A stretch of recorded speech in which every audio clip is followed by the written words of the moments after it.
Assalamualaikum warahmatullahi wabarakatuh. Perkenalkan, nama saya Zikri Teja Sukmana. Saya berasal dari kelas 7B Pendidikan Matematika Fakultas Keguruan dan Ilmu Pendidikan Universitas Islam Riau. Pada kesempatan kali ini saya akan mereview jurnal sebagai tugas dari Seminar Pendidikan Matematika. Di sini saya akan mereview jurnal internasional dan juga nasional. Jurnal yang pertama yaitu berjudul Pembelajaran DUTS Mengawal Perkembangan Generasi Alpha pada Era Kecerdasan Buatan dalam Industri 4.0 dengan Penguatan Etika Akademik. Baik, pada jurnal pertama ini, permasalahan yang diungkap di dalam jurnal adalah poin pertama. Pada poin pertama tersebut kita akan bahas terlebih dahulu. Pada poin pertama sini, penulis atau peneliti mengungkapkan bahwa adanya kekhawatiran pada peneliti suatu saat kita akan kehilangan kendali terhadap sistem AI ini yang mempengaruhi etika kita khususnya. Nah, yang bisa saya tarik kesimpulan pada penjelasan atau pengungkapan dari peneliti ini, terlalu kita memanfaatkan yang berlebihan dengan sistem teknologi, khususnya sistem AI ini, kita akan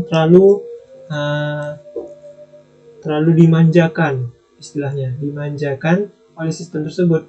Nah, makanya kita memerlukan suatu aturan atau etika yang membuat kita mempunyai atau memanfaatkan suatu teknologi itu dengan baik dan tidak mempengaruhi etika atau sifat kita ke depannya. Nah, dan yang kedua yaitu tujuan dari penelitian tersebut. Nah, jurnal ini bertujuan agar generasi alfa atau generasi zaman sekarang tidak kehilangan kendali atas kemajuan teknologi yang dikembangkan pada era saat ini. Dan poin ketiga yaitu masalah yang ditemukan. Pada penelitian ini, peneliti tidak mempunyai kerangka penilaian moral yang memadai untuk memecahkan berbagai dilema moral yang dihadapi oleh masyarakat kampus. Yang keempat yaitu solusi yang diberikan peneliti. Peneliti memberikan solusi bahwa masyarakat kampus memerlukan validasi pilihan-pilihan moralnya. Singkatnya, diperlukan etika akademik di perguruan tinggi sebagai pendidikan karakter yang melandasi pembentukan HOTS tersebut. Dan yang kelima yaitu kelebihan dan dampak pada dunia pendidikan. Kelebihan dan dampak pada dunia pendidikan tersebut, peneliti menjelaskan bahwa ada dasar pengembangan etika akademik yang merupakan gabungan antara pengembangan emosional, yaitu pendidikan karakter, pendidikan nilai, dan juga rasional, yaitu pendidikan rasio dan akademis, mencakupi ranah pendidikan humaniora yang mengandung unsur-unsur gramatika, logika, dan retorika, serta ranah pendidikan karakter yang mengandung unsur-unsur logika, etika, dan estetika. Dengan dalamnya terkandung nilai-nilai individual, yaitu mandiri, integritas, dan sosial, yaitu kolaborasi, kolektif, dan nasionalis. Dengan demikian, pengembangan etika akademik di perguruan tinggi merupakan penguatan pendidikan karakter sebagai wujud pengembangan karakter individual dan karakter sosial. Karakter kolektif sebagai warga masyarakat, bangsa, dan negara. Dapat dikatakan bahwa etika akademik merupakan dasar dan tujuan, yaitu the origin and destination dari pembelajaran dan pembelajar di institusi pendidikan. Poin keenam yaitu subjek dari penelitian jurnal ini. Subjek yang diberikan atau yang diteliti oleh peneliti jurnal ini yaitu adalah mahasiswa dan masyarakat kampus di suatu universitas yang ada di Semarang. Di sini tertulis yaitu Universitas PGRI Semarang. Dan yang terakhir yaitu temuan peneliti terbarunya. Peneliti menemukan tentang pembelajaran DUTS mengawal perkembangan generasi alfa pada era kecerdasan buatan dalam industri 4.0 dengan penguatan etika akademik yang diharapkan dapat memberikan edukasi kepada mahasiswa pentingnya hal tersebut agar tidak terpengaruh oleh sisi negatif perkembangan teknologi saat ini. Baik, lanjut ke jurnal berikutnya, yaitu jurnal yang kedua yang berjudul Inovasi Pembelajaran Matematika di Era Revolusi Industri 4.0. Nah, ini adalah tampilan awal pada jurnal tersebut, dan saya akan membahas poin-poin penting dari jurnal tersebut. Ada 7 poin juga, seperti sebelumnya. Dan yang poin pertama itu adalah permasalahan yang diungkap di dalam jurnal. Permasalahan yang dibahas pada peneliti ini adalah bagaimana orientasi pembelajaran yang diperlukan dan bagaimana proses kegiatan pembelajaran diharapkan pada era saat ini, yaitu era revolusi industri 4.0. Lanjut, pada jurnal ini, tujuan penelitiannya adalah tulisan ini akan mendeskripsikan pembelajaran-pembelajaran matematika yang memiliki karakteristik tersebut dan bertujuan membangun kebutuhan abad revolusi industri 4.0. Terus, yang ketiga adalah masalah yang ditemukan. Pada jurnal ini, permasalahan yang ditemukan yaitu kemampuan berpikir kritis masih sulit dikembangkan oleh siswa.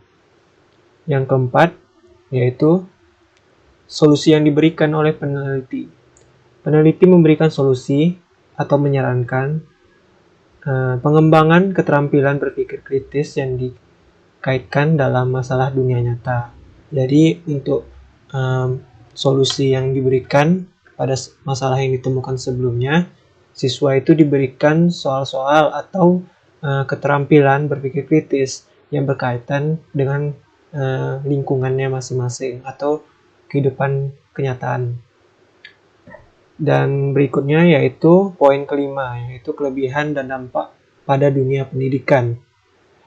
Pembelajaran matematika pada era 4.0 ini atau era industri, revolusi industri, menuntut perubahan pada peran guru sebagai motivator, kolaborator, sekaligus fasilitator dalam kelas. Guru adalah seorang pembelajar juga di kelas. Orientasi tujuan pembelajaran ditekankan pada pengembangan karakter, kompetensi, yaitu kreativitas, kritis, pemecahan masalah, kolaborasi, dan komunikasi, dan literasi, yaitu teknologi, data, manusia, matematis, finansial, membaca, sains, dan keuangan.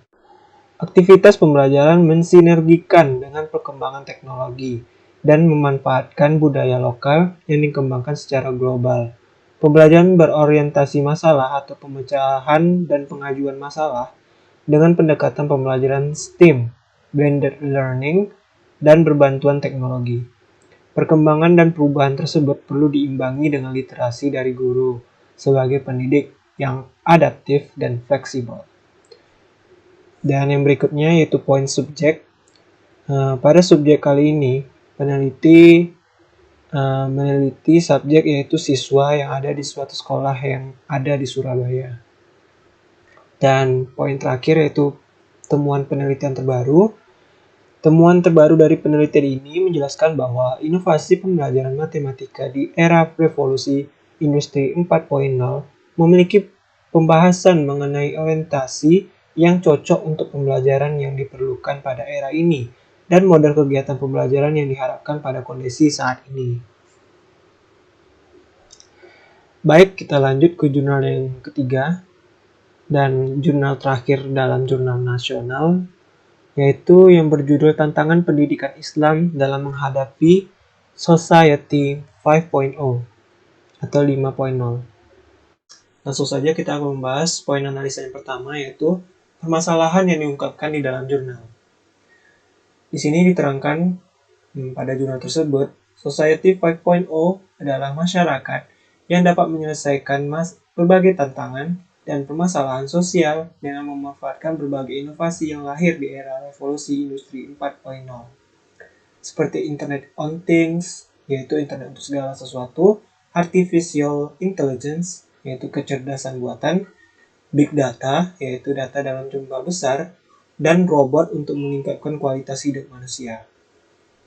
Nah, pada penelitian ini, penulis menerangkan bahwasanya masalah yang akan dibahas kali ini yaitu bagaimana tantangan pendidikan Islam dalam menghadapi Society 5.0. Poin analisa yang kedua yaitu tujuan penelitian. Nah, ada dua tujuan penelitian pada jurnal ini. Yang pertama yaitu pendidikan Islam harus mampu memiliki kemampuan dalam memecahkan masalah. Dan yang poin kedua yaitu pendidikan Islam mampu menyediakan sumber daya seperti guru, dosen, dan tenaga pendidikan lainnya yang memadai dalam menghadapi Society 5.0. Dan lanjut ke poin analisa yang ketiga, yaitu masalah yang ditemukan. Ada beberapa masalah yang timbul dalam penelitian ini. Masalah tersebut diantaranya, yang pertama, pengelolaan pendidikan di masa lampau yang memberikan tekanan yang berlebihan pada dimensi kognitif dan mengabaikan dimensi-dimensi lainnya. Ternyata melahirkan manusia Indonesia dengan kepribadian pecah. Dan yang kedua, tidak tersedianya sumber daya yang memadai dalam dunia pendidikan seperti guru, dosen, maupun tenaga pendidikan lainnya. Poin analisa yang keempat, yaitu solusi yang diberikan oleh peneliti. Nah, peneliti memberikan 3 solusi, di antaranya yaitu kemampuan dalam memecahkan masalah, kemampuan untuk bisa berpikir secara kritis, dan yang terakhir kemampuan untuk berkreativitas. Nah, untuk menanggulangi masalah yang ditemukan tadi, solusi yang diberikan oleh peneliti yaitu mengembangkan 3 poin tersebut. Dan poin analisa yang kelima yaitu kelebihan dan dampak pada dunia pendidikan. Di sini jelaskan bahwa tentang tantangan pendidikan Islam telah memberikan sebuah inspirasi bahwa menyiapkan sumber daya manusia yang siap menghadapi tantangan adalah tugas pendidikan Islam. Hal itu pun tidak terlepas dari berbagai peluang yang dapat dijadikan sebagai jalan untuk membina generasi untuk lebih dapat bersaing dan berkiprah di desa global yang tanpa batas. Tantangan pendidikan Islam yang begitu kompleks dalam menghadapi Society 5.0 yang semakin didengungkan di Jepang yang tentunya akan berdampak dan berpengaruh ke Indonesia. Oleh karena itu, pendidikan Islam harus mampu menghadapi tantangan-tantangan yang akan dihadapi tersebut. Selain itu, pendidikan Islam juga harus mempunyai kemampuan-kemampuan utama yang harus dimiliki oleh setiap kemampuan masyarakat dan pendidikan Islam. Dan poin analisa yang keenam yaitu subjek. Pada penelitian ini menurut saya, subjek yang digunakan pada penelitian tersebut tidak ada. Karena dijelaskan dalam jurnal bagian abstrak bahwasanya penelitian ini menggunakan studi pustaka. Dalam teknik pengumpulan data, penulis akan mengeksplorasi data sesuai dengan pembahasan mengenai tantangan pendidikan Islam dalam menghadapi Society 5.0. Dan poin analisa terakhir yaitu temuan penelitian terbaru. Nah, tantangan pendidikan Islam dalam menghadapi Society 5.0 adalah penelitian yang menjelaskan bagaimana pendidikan Islam menghadapi kemajuan zaman. Diharapkan dengan adanya jurnal ini, para tenaga pengajar lebih siap dalam menghadapi pesatnya perkembangan ilmu pengetahuan saat ini. Dalam artian lain, temuan penelitian terbarunya masih ini adalah penemuan terbaru dari sang peneliti tersebut. Kita masuk ke jurnal internasional, yaitu jurnal yang keempat, yaitu Family Digital Literacy Practices and Children's Mobile Phone Use. Di sini saya mengambil jurnal dari Frontiers in Psychology. Kita langsung aja masuk ke poin pertama analisanya, yaitu permasalahan yang diungkapkan di dalam jurnal tersebut. Di sini saya sudah mentranslate jurnal tersebut, jadi saya akan menjelaskannya dalam bahasa Indonesia, walaupun judulnya bahasa Inggris. Jadi, untuk poin analisa yang pertama, dijelaskan bahwa dalam penelitian ini, penulis menyajikan pokok masalah yang memeriksa praktik orang tua tentang teknologi dan aplikasi komunikasi digital dengan fokus khusus pada smartphone dan bagaimana mereka berhubungan dengan pengguna teknologi oleh anak-anak mereka. Bukti yang muncul hingga saat ini menunjukkan bahwa dua faktor penting yang berperan. Yang pertama, penggunaan teknologi orang tua sangat erat kaitannya dengan penggunaan teknologi anak mereka. Dan yang kedua, meskipun orang tua sering menyuarakan keprihatinan mereka tentang sifat dan tingkat penggunaan ponsel anak mereka, orang tua itu sendiri sering terlibat dalam sejumlah perilaku internet yang tidak aman dan penggunaan telepon yang berlebihan di lingkungan rumah. Dan poin analisa yang kedua yaitu tujuan penelitian.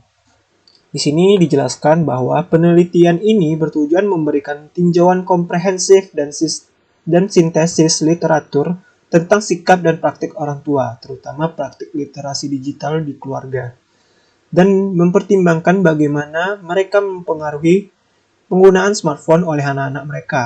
Secara khusus, peneliti memeriksa kekuatan dan kelemahan dari basis bukti yang akan ada dan menawarkan saran pada tingkat teori dan praktik untuk bagaimana bidang tersebut dapat bergerak lebih maju. Poin analisa ketiga yaitu masalah yang ditemukan. Pada jurnal ini, penulis hanya membahas apa yang penulis lakukan dengan adanya smartphone dan pengaruh demografi yang terkait. Misalnya, ulasan penulis menunjukkan bahwa bagaimana besar perhatian tentang penggunaan smartphone terkait dengan akses internet yang difasilitasi. Dan poin analisa yang keempat yaitu solusi yang diberikan oleh peneliti. Pada pembahasan The Evolving Home Environment in the Digital Age, yaitu kalau diartikan lingkungan rumah yang berkembang di era digital, menjelaskan bahwa konteks rumah tidak hanya membentuk penggunaan teknologi oleh anak-anak, penggunaan teknologi di dalam rumah juga mempengaruhi sifat dan dinamika sosial dari konteks rumah itu sendiri. Penelitian menyebutkan bahwa orang tua menggunakan teknologi untuk mengasuh anak mereka. Temuan menunjukkan bahwa aktif berbagai pengetahuan sangat dipengaruhi oleh faktor-faktor demografi tradisional seperti jenis kelamin dan kelas sosial, yaitu perempuan atau ibu lebih mungkin memperoleh pengetahuan dari anak-anaknya dan pengaruh pengetahuan anak lebih besar pada keluarga dengan status sosial ekonomi rendah. Smartphone juga mempengaruhi sifat komunikasi orang tua dan anak. Penelitian juga menunjukkan hubungan antara keterikatan masa kanak-kanak ibu yang berkualitas buruk dengan ketergantungan ponsel. Oleh karena itu, untuk meningkatkan kualitas hubungan orang tua dan anak, disarankan untuk menghapus perangkat dari pandangan saat tidak digunakan secara aktif. Singkat kata, praktik anggota keluarga tidak hanya mempengaruhi penggunaan perangkat anak-anak, penggunaan dan pengetahuan teknologi anak-anak juga dapat dilakukan oleh orang tua mereka. Oke, kita masuk ke poin analisa yang kelima, yaitu kelebihan dan dampak pada dunia pendidikan. Dampaknya yaitu potensi pendidikan pada smartphone juga diakui karena internet seluler menawarkan akses sesuai permintaan ke berbagai sumber informal maupun formal sebagai informasi, serta mendukung pengembangan keterampilan literasi media. Hal ini memungkinkan agar anak lebih sering mengeksplor internet dengan tujuan untuk mencari informasi yang bertujuan menambah wawasan dan literasi anak tersebut. Yang keenam, yaitu analisa subjek. Tidak ada subjek pada penelitian ini, karena penelitian ini berfokus dalam pengumpulan informasi yang kemudian dibahas secara mendalam. Dan poin analisa yang ketujuh dijelaskan, yaitu temuan penelitian terbarunya, dijelaskan bahwa penemuan terbaru dari peneliti ini adalah jurnal ini, karena jurnal ini yang terbaru pada saat penulis buat, yang berjudul Family Digital Literacy Practices and Children's Mobile Phone Use. Kita lanjut ke jurnal yang kelima, yaitu yang berjudul Hubungan Literasi Digital dengan Self-Direct Learning pada mahasiswa di daerah miskin Sumatera. Langsung saja, poin pertama yaitu permasalahan yang diungkapkan di dalam jurnal. Di sini dijelaskan bahwa kemampuan akan akses literasi informasi via digital diharapkan akan menimbulkan self-direct learning pada mahasiswa. Hal ini memiliki arti bahwa informasi dan memenuhi kebutuhan belajar, memfasilitasi komunikasi interpersonal, dan menyediakan kelompok diskusi, serta terhubung dengan teman-teman di media sosial. Akan tetapi, dampak negatifnya adalah informasi yang disalahgunakan karena tidak dievaluasi secara kritis oleh sebagian mahasiswa. Berdasarkan permasalahan tersebut, penting untuk dianalisis bagaimana hubungan literasi digital dengan self-direct learning mahasiswa di daerah miskin Kepulauan Sumatera. Dan poin yang kedua itu tujuan penelitian. Di sini dijelaskan bahwa adapun tujuan dari penelitian ini ialah menganalisis hubungan antara literasi digital dengan kemampuan mahasiswa dalam melakukan self-direct learning di daerah miskin Kepulauan Sumatera. Dan yang ketiga yaitu masalah yang ditemukan pada jurnal tersebut adalah kegiatan mengerjakan tugas dari dosen cenderung dilakukan mahasiswa dengan mencari keyword menggunakan internet yang sesuai dengan topik yang mereka butuhkan. Penggunaan keyword sesuai topik penulisan di media digital internet merupakan hal yang lebih cenderung akan mereka lakukan dibanding dengan mengidentifikasi informasi melalui media cetak seperti buku di perpustakaan. Nah, ini adalah pokok permasalahan yang ditemukan oleh sang peneliti. Namun bagaimana solusinya? Kita masuk ke poin 5 yaitu solusi yang diberikan oleh peneliti. Solusi yang dapat diajukan oleh peneliti adalah dengan cara mengevaluasi sumber informasi yang dengan siswa berpikir mandiri. Dan poin kelima yaitu kelebihan dan dampak pada dunia pendidikan. Di sini jelaskan bahwa SDL atau Self-Direct Learning akan menciptakan kesadaran individu untuk membentuk dan mengatasi sifat ketergantungan pada media pembelajaran di kelas. Itu menurut Yustiani pada tahun 2009. SDL ditemukan lebih baik dibandingkan dengan cara konvensional atau belajar di kelas dalam pembelajaran siswa. Berbeda dengan penelitian yang dilakukan oleh Taylor pada 2001 yang menyatakan bahwa SDL tidak akan berjalan dengan baik dibanding metode konvensional karena kurangnya kontrol dari guru. SDL lebih baik diterapkan pada pendidikan orang dewasa yaitu perguruan tinggi menurut Mariam pada tahun 2001. Sejalan dengan hal tersebut, Hanife dan Forgerson pada tahun 2006 menyatakan bahwa minat mahasiswa terhadap SDL sangat kuat dan tinggi. Untuk poin ke-6 yaitu subjeknya, di sini dianalisa bahwa pada jurnal disebutkan subjek yang digunakan adalah 100 orang mahasiswa di Universitas Bengkulu. Dan poin yang ke-7 dan terakhir, analisa temuan penelitian terbaru. Di sini dijelaskan bahwa penemuan dari peneliti yang terbaru adalah hubungan literasi digital dengan self-direct learning pada mahasiswa di daerah miskin Sumatera. Yang berdasarkan hasil penelitiannya, belajar melakukan manajemen diri berhubungan signifikan dengan kemampuan literasi informasi, yaitu menganalisis informasi. Selanjutnya, mengevaluasi kemampuan literasi informasi menyerap sumber informasi berhubungan signifikan dengan kemampuan mahasiswa berpikir secara mandiri. Sementara faktor lainnya tidak saling berhubungan. Hal ini dikarenakan mayoritas mahasiswa tidak tekun melakukan self-direct learning, walaupun akses literasi digunakan lebih mudah karena literasi digital mereka dapatkan lebih mudah lagi. Lanjut jurnal yang ke-6 yaitu berjudul Hubungan Literasi Digital dengan Kualitas Penggunaan E-Resources. Kita langsung saja ke poin pertama yaitu permasalahan yang diungkapkan di dalam jurnal. Di sini dijelaskan bahwa fokus masalah yang akan diteliti dalam penelitian ini adalah bagaimana hubungan literasi digital dengan kualitas penggunaan e-resources pada mahasiswa Fakultas Kedokteran Gigi Universitas Padjadjaran. Ke poin berikutnya yaitu tujuan penelitian. Tujuan dari penelitian ini adalah untuk mengetahui hubungan antara literasi digital dengan kualitas penggunaan e-resources pada mahasiswa Fakultas Kedokteran Gigi Universitas Padjadjaran. Poin ketiga yaitu masalah yang ditemukan. Setelah saya cermati pada jurnal ini, saya tidak menemukan permasalahan yang membuat jurnal ini terkendala. Hal ini dikarenakan tingginya daya literasi pada subjek.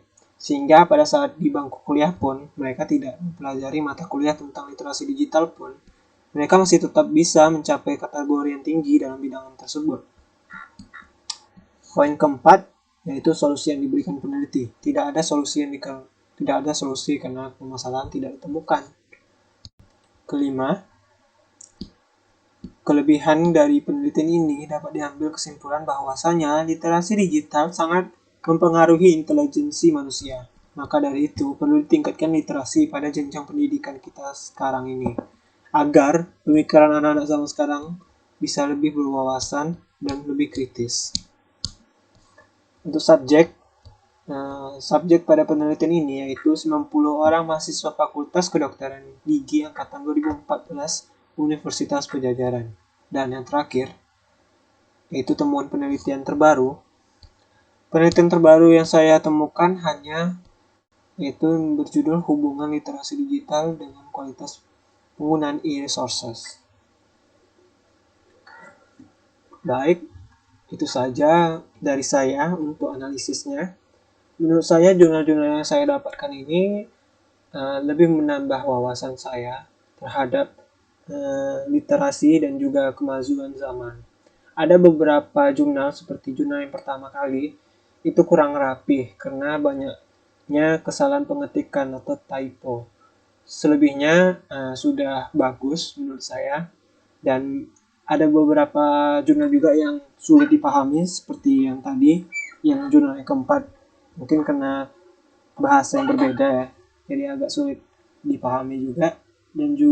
Dan ada juga jurnal yang tadi saya jelaskan di jurnal yang ke-6 tidak memiliki permasalahan. Karena ya menurut saya subjek yang dipilih itu memang subjek yang tingkat intelijensinya memang tinggi, karena kan dari Fakultas Kedokteran. Jadi tidak bisa diragukan lagi gitu. Mungkin itu saja ya yang dapat saya sampaikan pada review jurnal kali ini. Apabila saya ada salah kata, kebanyakan salah kata mungkin tadi ya, mohon dimaafkan.